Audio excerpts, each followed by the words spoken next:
અમદાવાદના ગોમતીપુરમાં વર્ષ 2023માં થયેલી બબાલની અદાવત રાખી જાહેરમાં તલવાર કાઢી દહેશત ફેલાવનારાને પોલીસે કાયદાનું ભાન કરાવ્યું છે।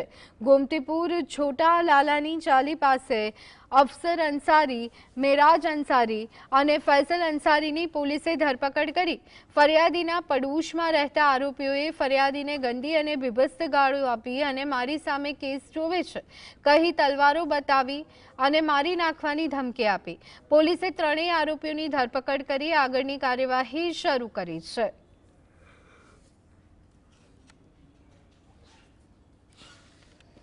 छोटालाल ની ચાલી ગેટ નંબર 5 પાસે ફરિયાદી છે ઇકબાલ ખાન પઠાણ પોતે નમાજ પઢીને પોતાના ઘરે જતા હતા ત્યારમાં તે દરમિયાન એમની બાજુમાં પડોશમાં જ રહેતા મેરાજભાઈ મકબૂલભાઈ અંસારી નાઓએ તેઓને ગંદી બીભત્સ ગાળો બોલતા અને ફરિયાદીને એવું કહેલ કે તું કામ મારી સામે કતરાઈને જોઈ છે એ બાબતે ગંદી બીભત્સ ગાળો બોલીને બોલાચાલી કરેલ અને તલવારમાં લઈને જાહેરમાં અફસર મકબૂલ અંસારી, ફૈઝલ સબબભાઈ અંસારી અને મેરાજ મકબૂલભાઈ અંસારી ત્રણેય આરોપી નામે દહેશત ફેલાવેલ અને ધમકી આપેલી ફરિયાદીને મારી નાખો।